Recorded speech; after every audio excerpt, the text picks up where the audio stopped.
Sholat ibu berapa banyak itu? Ya sedetan, sepanggitan gedelang ya karena real 365 kali 45. Berapa bu?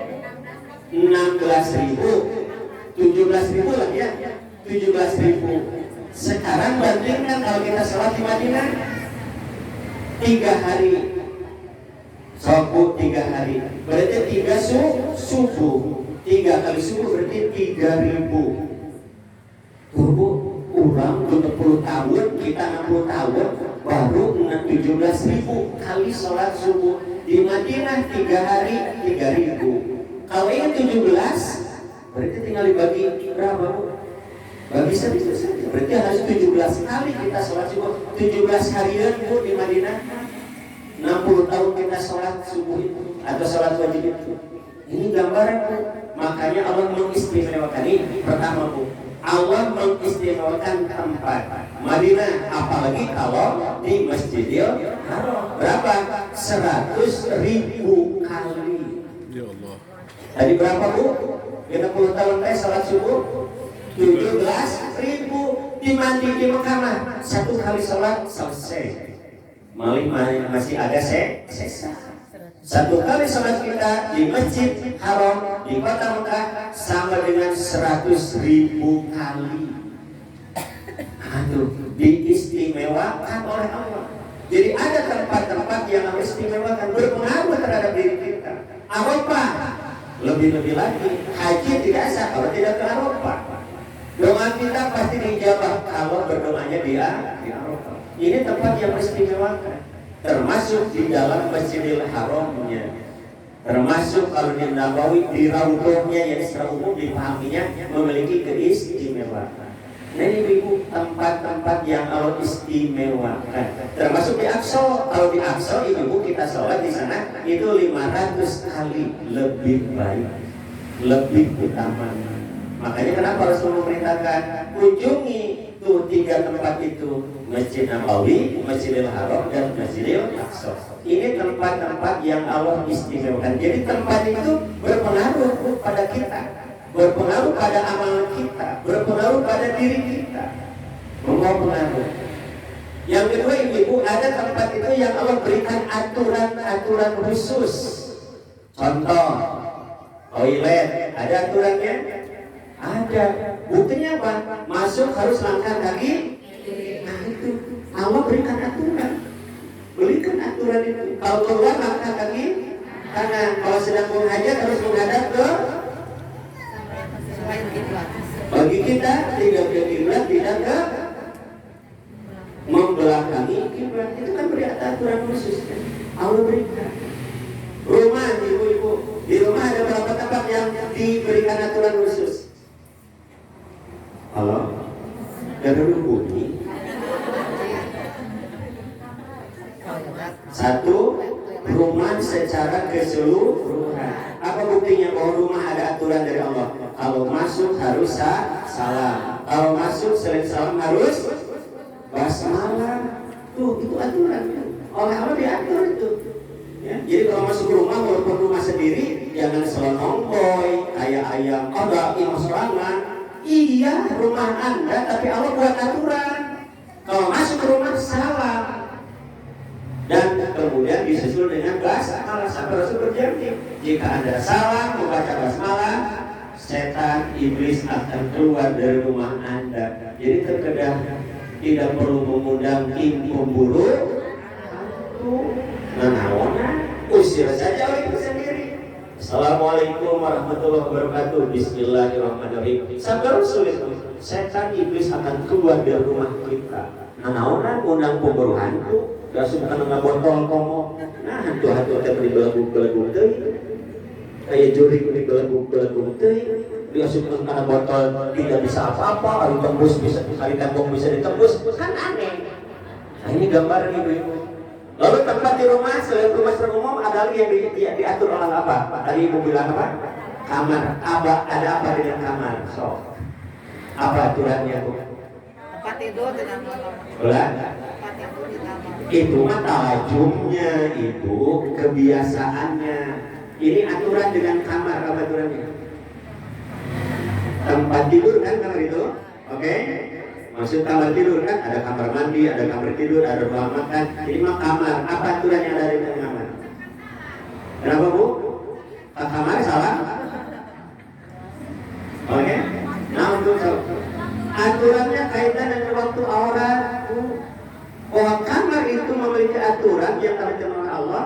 Janganlah Anda memasuki kamar dalam 3 waktu. Waktu itu aurat. Jika kamar itu dihuni oleh suami istri, kapan Bu waktu aurat masuk kamar? Setelah duhur, setelah isya, satu lagi sebelum subuh. Jadi itu kan aurat, ada aturan. Nah yang ketiga adalah kamar mandi alias toilet. Tuh ada aturan. Jadi ada tempat yang Allah sudah mengaturnya. Itu tidak boleh itu sembarangan. Termasuk masjid kan ada aturan. Masuk masjid langkah yang mana? Yang kanan. Berdoanya apa? Allahumma sholli ala Muhammad. Lalu di dalamnya ada perintah dan larangan. Ya kan? Nah termasuk yang ketiga, ada tempat yang secara khusus oleh Allah diatur dengan larangan. Contohnya apa Bu? Tempat yang diatur dengan larangan. Tempat ibadah orang lain. Itu nggak boleh kita sholat di gereja Bu. Haram hukumnya. Contoh lain apa Bu? Yang dilarang beribadah di tempat kotor atau najis. Kayaknya kita sholat di toilet. Belah? Iya itu. Nah makanya tempat itu ada asal, ada pengaruh yang tidak bisa kita abaikan. Di dalamnya ada tempat yang diistimewakan, ada tempat yang diatur secara khusus, ada tempat yang dilarang oleh Rasulullah. Boleh kalau kita ke Jawa Tengah mau Borobudur, kalau sholat duhur di Candi Borobudur, nggak boleh. Walaupun Candi Borobudur luas, nggak boleh kita berada sholat di area itu karena dilarang. Itu tempat ibadah orang lain, haram hukumnya. Termasuk di kuburan, nggak boleh kita sholat. Jangankan di kuburan ya, menghadap ke kuburan saja dilarang. Jadi misalnya kita ada masjid, ya, yang di depannya ada kuburan. Nah pertanyaannya, ada dulu kuburan atau ada dulu masjid? Kalau lebih dulu ada kuburan, lalu tidak ada tempat yang lain kecuali di sebelahnya masjid, nggak ada masalah. Tapi kalau sudah lebih dulu masjid, lalu sengaja di depannya ada kuburan, nah kuburan itu sengaja jangan diadakan, nggak boleh. Itu gambarnya Masjid Kuba yang pertama di Rasulullah itu dulunya bekas kuburan orang-orang kafir. Oleh Rasul digali itu diperintah kepada sahabat, dipindahkan ya tulang belulangnya, baru dibangun masjid di sana. Boleh. Tapi kalau tidak digali dulu, lalu jelek di atasnya masjid, itu dilarang oleh Rasulullah SAW. Tidak boleh itu dilakukan. Jadi gambaran ibu-ibu terkait dengan hal itu ternyata memiliki keistimewaan, ada aturan khusus dan ada sejumlah larangan-larangan. Nah, larangan ini atau aturan ini ada yang secara khusus diatur oleh syariat oleh Allah, ada yang kaitannya tempat itu diatur secara urfi atau ada budaya tradisi kita. Contoh Bu, yang diatur oleh kita, Ibu kalau bawa mobil, bawa motor di sebelah kanan, di sebelah kiri. Boleh? Ya Ibu mengendarai motor ya atau mobil. Itu mobil kalau Ibu di jalan motor di sebelah kanan, di sebelah kiri. Nah, betul kakak turun. Nah, berapa turun itu? Kita taat gak? Untuk keselamatan kita. Nah, itu aturan manusia saja dia diikuti oleh kita. Padahal gak ada Bu ayat Al-Qurannya. Sok Ibu kira di Al-Quran. Cari di Al-Quran, ada nggak? Kalau Anda mengendarai mobil, maka berjalanlah di sebelah kanan atau di sebelah ada, di hadis yang nggak ada. Nah itu diaturnya oleh tradisi, oleh budaya, oleh adat kita, oleh urfi. Dengan aturan manusia saja kita taat kok, apalagi dengan aturan Allah. Nah hanya hari diaturku jalan orang disiun, hari diaturku Allah kadang-kadang dianggap stres.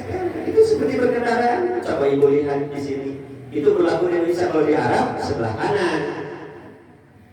Ya Bu ya, di Arab sebelah kanan. Itu jangan coba-coba di sebelah kiri nabrak orang. Bertabrakan di kita mah di Eropa, di Amerika Di Arab itu sebelah kanan, kalau di kita sebelah kiri. Pakai kanan. Itu kan aturan manusia, ya. Tidak bisa kita melanggarnya. Kalau melanggar ya paling tidak kita celaka. Nauzubillah min dzalik. Nah, ini Bu gambaran. Nah, yang harus kita perhatikan adalah aturan Allah yang diatur oleh Allah berdasarkan syariat. Contoh yang tadi, masuk toilet jangan yang sederhana. Kalau masuk ke kamar, ibu mau tidur di kamar, mau tidur, ada aturan nggak? Ada kan? Contohnya apa? Di kebutan. Tapi kalau ibu tidurnya di kursi di tengah rumah, itu kursi di kebutan berapa? Nah ini urusan tempat kan. Allah sudah mengatur, walaupun sama-sama tidur, tapi di mana tidur? Yang ada aturan itu. Kalau ibu tidurnya di kamar, di tempat tidur, muncullah aturan dari Allah. Tapi kalau ibu kita semua tidurnya di kursi di tengah rumah, ada nggak aturan itu? Kursi di kebutan bola, terus menghadap ke kiblat, ada nggak aturan itu? Seharusnya nggak. Kata kursi mau yang kemana boleh dah aturannya. Tidak pernah berpikir kan kalau tidur di kursi. Sok ibu kursi mana beri?